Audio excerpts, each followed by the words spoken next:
And today is day 28 of the 30 days of guitar licks, pentatonic licks, and today we're going to do another blues lick. So these last few days have been focused more on blues, so a little gentler and focusing on licks you can kind of pick apart with a little more feeling, ones that you can practice more with a blues backing track, all right? So this lick today is going to be, again, in the first position of A minor pentatonic. So let's get right into it. We're going to start by sliding up from the 5th fret to the 7th fret on the 4th string, like this. And then bring your finger down to the 5th fret on the 3rd string. So slide up to the 7, 5th fret on the 3rd string. Then bring your 3rd finger on the 7th fret of the 3rd string. You're going to bend that up, and you're going to try to bend it up to the 9th fret. And this can be a little difficult for the fingers if you don't have the strength in the 3rd finger. You're going to bend the 3rd finger up to the 9th fret. So you're going to hold it up there once you get to that note. Then bring your pinky on the 8th fret of the 2nd string. Pick that while you're still holding that bend on to the 9th fret, right? So like this. So like this all together.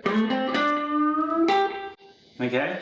And this is the way I play the run. Remember, always feel free to put your own feel with it, right? Whatever feels cool to you, whatever comes to you as you're learning these runs, feel free to mess with them and change them as to your own feeling, your own vibe, right? But I'm going to show you the way I do it.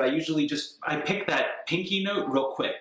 So this is like a technique, a little thing that you hear a lot in guitar solos. Is like you push up the one note, pick the one on the bottom, and come back down. They do it down on the 2nd and 1st string as well. So you can do it. You can do it in a lot of places. So like this. All right, and you want to kind of get the sound of it coming back down. So you're going to bend the 7th fret on the 3rd string up to the 9th fret, right, till it's the same note as the 9th fret.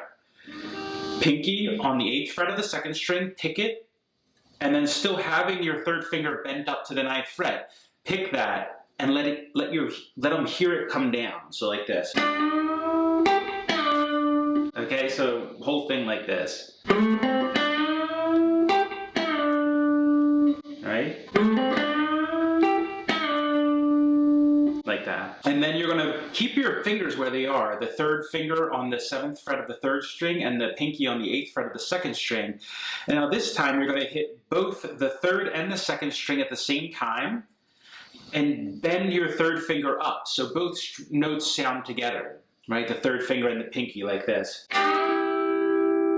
Right? And there's a harmony there. You can hear it. Like if you don't bend enough, you can hear it's not right, right? But you hear it come up to the right note. So right? And you hear that harmony, so that's when you know you got it right. So far like this, real slow we'll do it.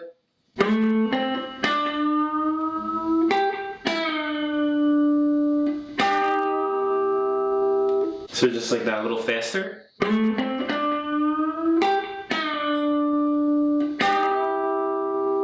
Now when you have those two bent up, right? When you come back down, you stop. I use my middle finger to just touch the 2nd string to stop the note. But don't worry about it so much. It'll still sound fine if you don't do that. But I usually stop the note, and then these are single notes now. So your finger is still up here from the bend, right? And then you're going to pick that 3rd string again and hear it come down again. So it's like you hear the note come down and then pull off your 3rd finger to the 1st finger on the 5th fret of the 3rd string. So don't worry about it if you don't do like the coming down and hear that come down. It just sounds nice if you get that in there. And it's kind of automatic because your finger's already lifted from when you do the double stop, right, the bend. So you pull down and then pull off from the 7th to the 5th fret on the 3rd string. So like this. Like see how you hear that little coming back down? It gives a little nice sound to it. So, but you don't have to do that. You can go. And then to end the riff, only 2 more notes. You put your 3rd finger back on the 7th fret of the 4th string. And then you do a feeling bend on the 5th fret of the 3rd string with your 1st finger. And then bring your 3rd finger back to the 7th fret of the 4th string. and that's the last note. So that's the whole thing. Real slow, we'll do that part.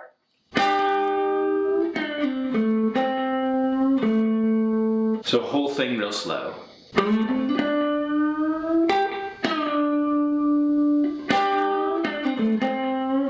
A little faster.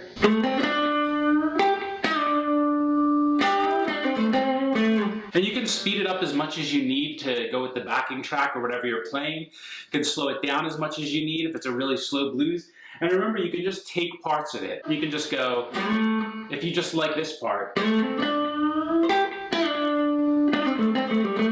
you can do whatever you want, doesn't matter. But you can just take part of it that you like, right? Or like stuff like that. You can always mix it up, add on whatever you feel, right? And just take part of the lick. You don't need to have the whole thing. But again, the point of these licks is hopefully like to give you some licks to start playing around with the backing tracks, right? Because that's really, for me anyway, like learning solos, those are the two things that really get you to jamming, is learning solos, and because it gives you licks, right? Like what we're learning now.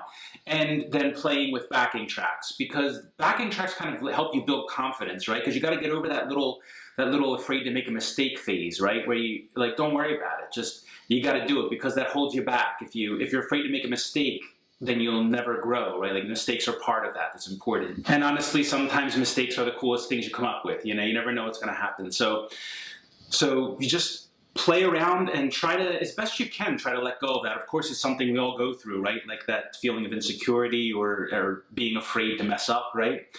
And, you know, I even feel it if I play live, I feel that, of course, you know, right? Obviously, of course, especially in the beginning, when you very first start, you know, your equipment and stuff like that, there's so many variables. So, but getting to that point as quickly as possible that you feel more relaxed and you just go with it, right?